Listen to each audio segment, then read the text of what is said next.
Hello बच्चों, good morning.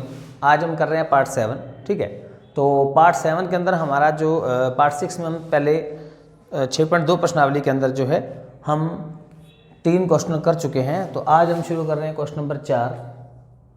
ठीक है, ये हमने कल के पार्ट में कर लिए बच्चों, छठे पार्ट में। तो आज हम क्वेश्चन नंबर 4 कर रहे हैं और इसके अंदर जो है अगर आपने पहले 6 पार्ट बच्चों नहीं देखे हैं तो पहले वो देख लें, उसके बिना ये आपको नहीं समझ आएगा।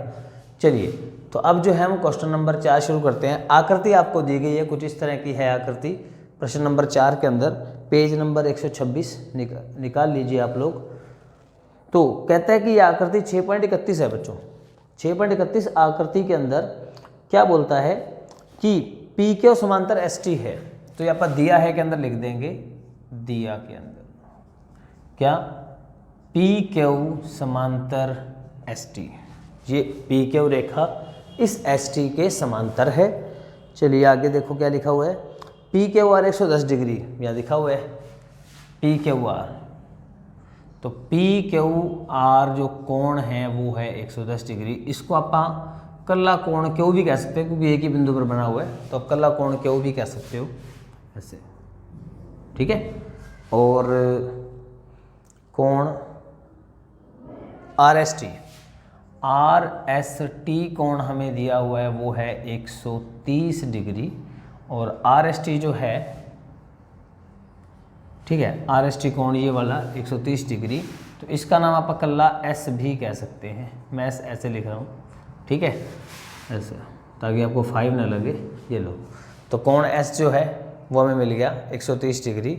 हमें ज्ञात क्या करना है, हमें ज्ञात करना है कोण क्यू आर एस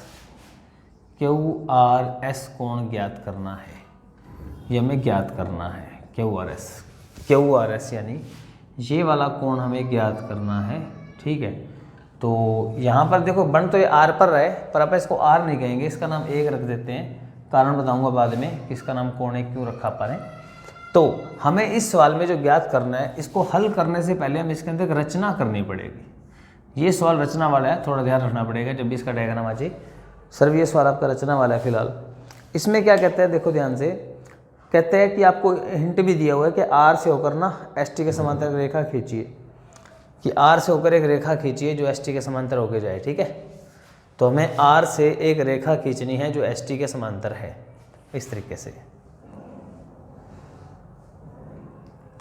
या आप मान लेते रचना में कि माना ए आर बी रेखा जो है वो समांतर है पी क्यू के, और पी क्यू किसके समांतर था, एस टी के। तो हमने डॉटेड लाइन से एक रेखा ले ली जो आर से होके जा रही है ए पी।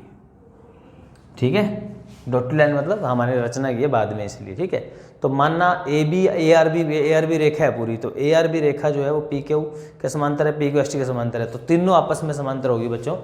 ठीक है, और अब इसका हल देखिए।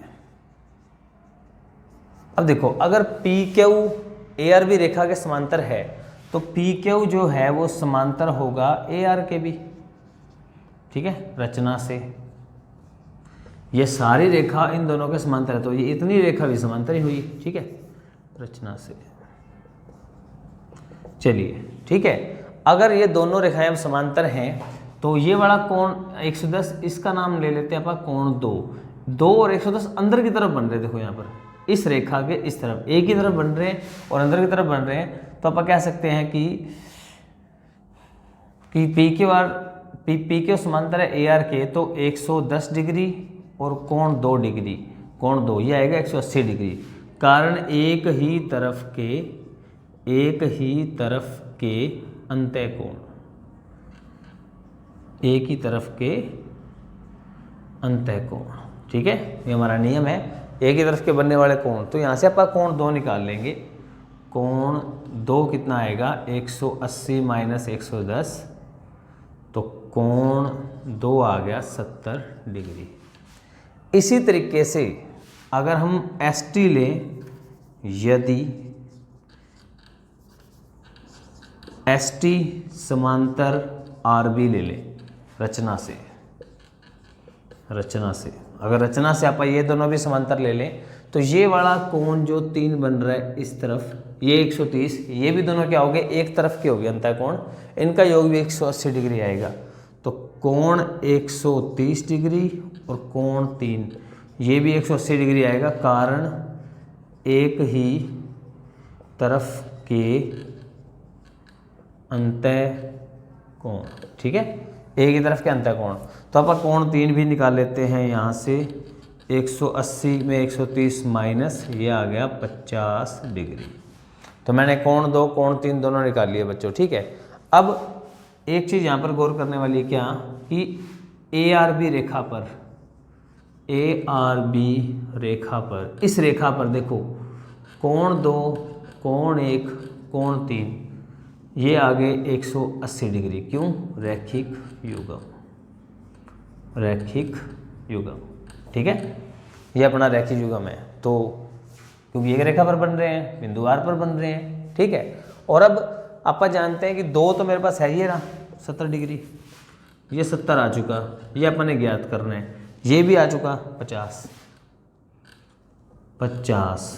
180, ठीक है। देख लो अब ध्यान से कि 2, अब इस रेखा पर 2 1 3 तीनों 180 डिग्री आने थे, 2 मैं निकाल चुका, ये रहा, वो मैंने यहाँ रख दिया, 3 भी मैं निकाल चुका, ये रहा 3 निकाला था अपने जो, वो भी यहाँ रख दिया। अब 70 और 50 हो गए 120, 120 वहाँ जाके माइनस का,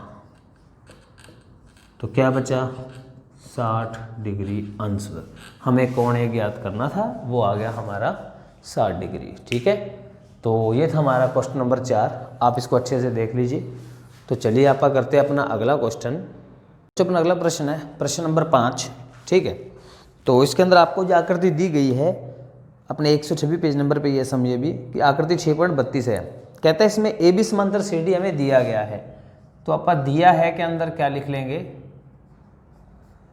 AB समांतर CD की दोनों आपस में समांतर है। तो मतलब तीसरी चौथी पांचवी में हमें कोई भी नियम लग सकता है हमारे 5 नियमों में से। उसके बाद कहता है कि AB समांतर CD है, APQ 50 डिग्री है, APQ कोण है 50 डिग्री। अब APQ कोण कहाँ है, देखो ध्यान से, APQ ये वाला, तो इसका नाम आप कोण 1 रख लेते हैं ऐसे, ठीक है, कोण 1, तो इसका नाम कोण 1 रख लेते हैं हम। तो ये हमारा है कोण 1, ठीक है जी, 50 डिग्री जो का हमारे पास है। और अपने को क्या दिया गया है कि PRD, कोण PRD दिया है 126 डिग्री, इसका नाम आप कोण 2 रख लेते हैं, ये वाला, ठीक है, कोण 2, ठीक है, कोण 2, 1 और 2 हमने नाम रख लिए। उसके बाद क्या कहते हैं कि x और y का मान ज्ञात कीजिए। तो वो हमें ज्ञात करना है, x और y। तो x यानी कोण x और कोण y के मान हमें बच्चों ज्ञात करने हैं, ठीक है। तो अब इसके अंदर देखो ध्यान से, इसका हल हम इसको कैसे करेंगे, ठीक है। तो हमें x और y का मान ज्ञात करना है, 1 और 2 अपने को दिए हुए हैं, ठीक है। अगर आप ये पूरा कोण देखो, देखो 50 हमारा कोण 1 है, ठीक है, ये हमारा कोण 1 है। और अगर आप ये पूरा कोण देखो, ये वाला डॉटेड लाइन लगा देता हूँ क्योंकि 2 कोणों से मिलकर बन रहा है ये वाला कोण, ठीक है। तो ये पूरा जो कोण है बड़ा, इसका नाम रख लेता हूँ मैं 3, डॉटेड लाइन में रख लेते हैं, ये लो, ठीक है। तो पूरा नाम रख लिया हमने कोण 3। तो अगर आप ध्यान दो रफली डायग्राम में, अब हम डायग्राम बनाएं ABCD ऐसे, तो ये ऐसे कोण बन रहा है, ये पूरा कोण हो गया हमारा 3, ये पूरा कोण हमारा 2, ये दोनों कौन सा नियम बना रहे हैं, एकांतर अंतः कोण। तो हम कह सकते हैं कि जो कोण 3 है वो कोण 2 के बराबर आएगा, यहाँ पे क्या, एकांतर अंतः कोण, एकांतर अंतः कोण, ठीक है। और कोण 3 में 2 लोग आ रहे हैं, एक तो कोण 1 आ रहा है और एक y आ रहा है, और कोण 2 कितना हमारा 127 डिग्री, हमें 127 आएगा यहाँ भी, 127 डिग्री, ठीक है। तो कोण 2 हमें 127 डिग्री दिया हुआ है ऐसे। चलिए उसके बाद तो कोण 1 भी मुझे पता है 50 डिग्री, तो ये है 50 + y 127 डिग्री, तो y आ जाएगा 127 में से 50 गए, y आ गया 77 डिग्री। ठीक है, तो y हमारा 77 डिग्री आ गया, y का मान बच्चों आ गया यहाँ पे। ठीक है, और दूसरी चीज़ अगर आप ध्यान दो एक और x को, मैं रफ डायग्राम बनाता हूँ दोबारा, मतलब पी क्यू लाइन को देखो आप, ऐसे ये लाइन है हमारी पी क्यू। ठीक है, तो ये वाला कोण 1 है और ये वाला कोण x है। ये भी कौन सा नियम बना रहे हैं, अंतर अंतर कोण बना रहे हैं। तो क्या लिखोगे कि यहाँ हमारा ए बी समांतर तो सी डी है, तो हम कह सकते हैं कोण 1 या कोण x ये भी बराबर है कोण 1 के, कारण रहेगा एकांतर अंतःकोण, एकांतर अंतःकोण नियम। ठीक है, एकांतर अंतःकोण नियम। तो कोण x जो है वो कितना आ गया, कोण 1, और कोण 1 कितना था बच्चों, 50 डिग्री अंश। बस यही था हमारा क्वेश्चन नंबर 5। ठीक है, तो छोटा सा क्वेश्चन था, आप इसको अच्छे से देख लीजिए बच्चों। तो बच्चों आज के इस पार्ट 7 में इतना ही। ठीक है, आज आपको पार्ट 7 में इतना ही सम करने हैं, और मेरे इस तरफ आपको बाकी पार्ट्स मिल जाएंगे इस चैप्टर के। ठीक है, तो आज के लिए इतना ही। थैंक यू बच्चों।